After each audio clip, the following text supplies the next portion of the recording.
This is a look at what's in the box of Shogun Tenno's Court, the first expansion for Shogun in a equally giant box.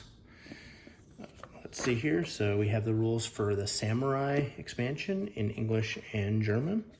We have German, assuming German, English, Spanish rules.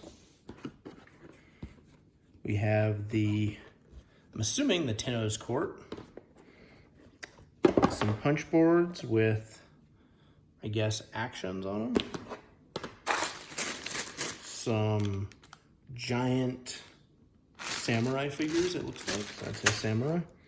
And some new cards.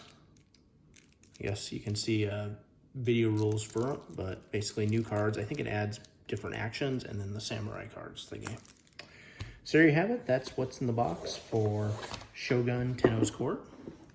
If you enjoyed this video, please like and please subscribe. Thank you.